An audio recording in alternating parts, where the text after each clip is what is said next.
Number 24, so we are solving rational equations. A couple of things that should come to mind are extraneous solutions. I've got to make sure this denominator is not 0. That results in either an asymptote or a hole, which means it's undefined or an error at that point on the graph. So just keep that in mind. I'm just going to make a little note over here. Extraneous. So I don't forget, just to double check. When you're in a hurry, you might forget to sub those back in, so just make sure you're always checking. All right, so to solve this, to add these fractions, I know I need common denominators, right? Remember, you could always cross multiply, but right now I have 3 fractions and I need to get this into 1. I'm actually just gonna go ahead and get common denominators here so that I can drop the denominator. So first thing I need to do is simplify this down so that I can hopefully have a p minus 1 hidden in here. So when I factor this down, I get p times p, and -6 and -1. Perfect. They have -1 in common. This one is just missing a p minus 6, so I'm going to go ahead and multiply that in the numerator and the denominator. Great. Now these match. Only issue is this little 3 over here is missing both of the factors, right? So I'm going to go ahead and give it the p minus 1, p minus 6, p minus 1, p minus 6. All right, now this whole denominator is 3, p minus 1, p minus 6. So these are really close, but what are they missing?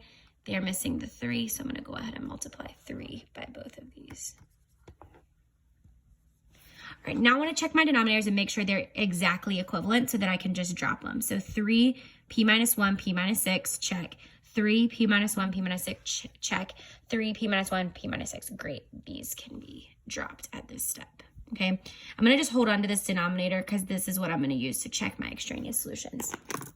So let's go ahead and move on to the next part. Now I'm ready to simplify in the numerator. So I know I need to distribute this 3 to everything. So this is going to become 3 times p squared, which is 3p squared plus 3p plus 24 plus, same thing here. I'm going to go ahead and do the 3 times 2 just to get that out of the way. That's going to be 6. 6 times p, I'm going to distribute this to everything as well, is 6p minus 36 equals, all right, now this one is a little tricky because I could distribute the 2 here and then FOIL, but I already know p minus 1, p minus 6 is this expression here, p squared minus 7p plus 6.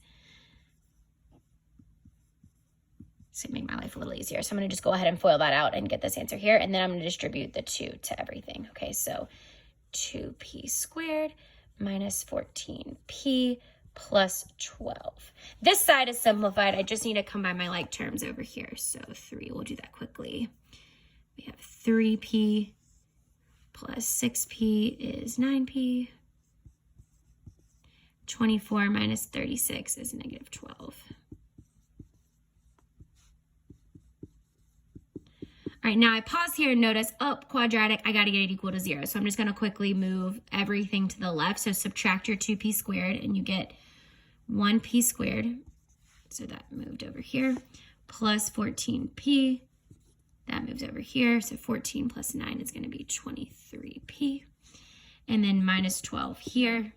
And that's going to be minus 12, which is -24. And a 0 over here. Now I'm ready to factor. I know this is a quadratic, so I'm going to have 2 solutions. P times P. 24 is going to be 24, positive 24, and -1. So my solution here is -24. My solution here is +1. All right, I could have 2 solutions. I could cross at 2 points on the graph, but I just want to double check and make sure that none of them are extraneous. So how do I do that? I'm going to sub it in and make sure it works. Well, the only thing that can't work for this function is a 0 in the denominator, right? So I'm going to plug it in just to the denominator and check. So -24 minus 6, that works. That doesn't equal 0. -24 minus 1, that doesn't equal 0. So this one checks out. P equals 1, let's try subbing in a 1. 1 minus 6 is -5, that works. 1 minus 1, though, is 0, right? What happens when I do 0 times anything? I get 0. So 1 does not work, it's extraneous. My only solution is -24.